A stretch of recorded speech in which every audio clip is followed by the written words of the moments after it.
কোনো লাইব্রেরি না আছে, কোনো মুভি দেখার ব্যবস্থা কিছুই নাই।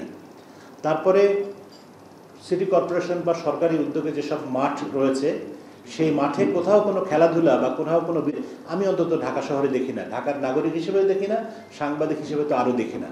অধিকাংশ পার্ক দখল হয়ে আছে কোনো কোনো রাজনৈতিক দলের কারণে, কোনো ব্যবসায়ের কারণে, কোনো মাস্তানের কারণে, কোনো নির্মাণ সামগ্রীর এটা সেটা, কোনো নামে ক্লাব কিন্তু সেই ক্লাবে কোনো মানুষের অংশগ্রহণ নাই বা সাধারণ মানুষের অংশগ্রহণ নাই, গোষ্ঠীভিত্তিক হয়তো আছে কিন্তু সেটিও তরুণ বা কিশোর কিশোরী যারা মাদকাসক্তির শিকার হয় তাদের সেখানে অ্যাক্সেস নেই।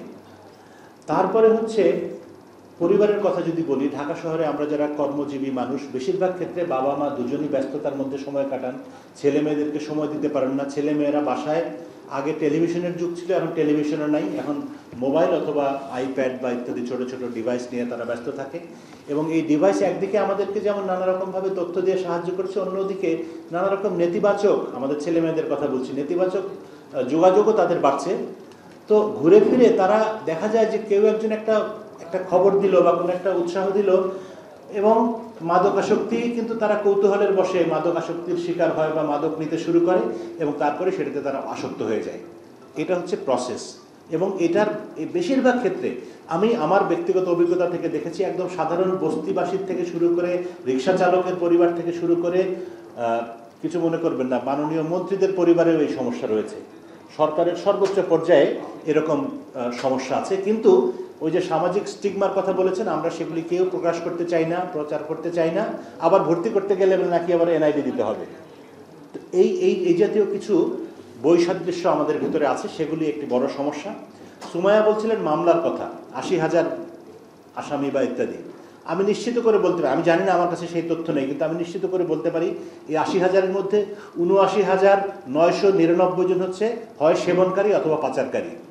কিন্তু যারা এই মাদক ব্যবসা করেন, যারা মাদকের টাকা দিয়ে কোটি কোটি কোটি কোটি টাকা বানান, কোটি কোটি, এখন তো টাকায়ও হয় না, কোটি কোটি ডলার বানান, বিদেশে প্রাসাদ গড়ে তোলেন, বিদেশে পাচার করেন, সেই টাকা দিয়ে প্রথমে ব্যবসায়ী হন, তারপরে নেতা হন, তারপরে এমপি হন, আরও কিছু হন, তাদের কথা আমরা কেউ বলি না। তাদেরকে আমরা খুব সম্মান করি, স্যালুট দেই, আর আমরা আদালতে পাঠাই যে সেবন করে অথবা যে পাচার করে।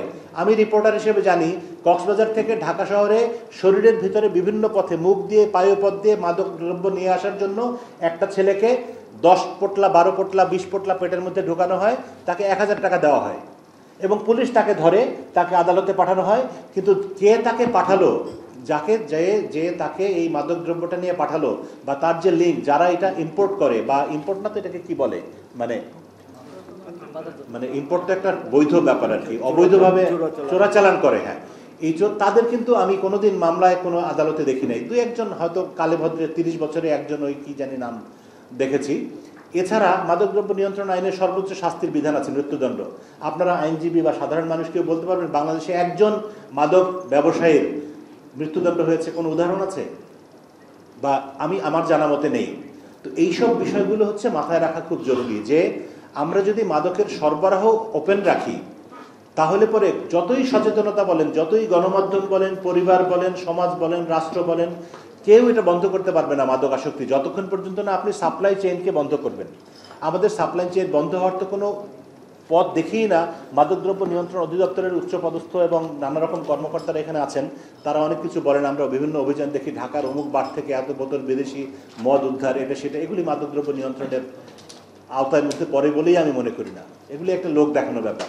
আসল মাদকদ্রব্য যেগুলির কারণে মানুষ এই হাসপাতালগুলিতে ভর্তি হচ্ছে অ্যাথেনার মতো, সেইখানে যেসব মাদক আসক্তি, ওই যে আমাদের মূল প্রবন্ধকার বলেছেন, সেই মাদক নিয়ন্ত্রণের কাজগুলো আমরা খুব একটা মনোযোগ দিয়ে করছি বলে আমার কাছে মনে হয় না।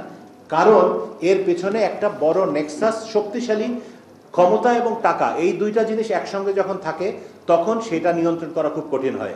আমার ব্যক্তিগত অভিজ্ঞতা এবং ধারণা থেকে বলছি, বাংলাদেশে মাদকদ্রব্য পাচারের সঙ্গে ক্ষমতা এবং টাকার গভীর সংশ্লেষ আছে। এটি যদি রাষ্ট্র ব্যবস্থা যদি এটিকে বিচ্ছিন্ন করতে না পারে, তাহলে আমরা মাদকদ্রব্য নিয়ন্ত্রণ নিয়ে নানা সেমিনার করতে পারবো। আমি 20-30 বছর ধরে দেখে আসছি, সেমিনার করছি, কিন্তু মাদকের উপদ্রব তো কমেইনি, বরং দিন দিন বাড়ছে, আগামীতে আরও বাড়বে। সবাইকে অনেক ধন্যবাদ।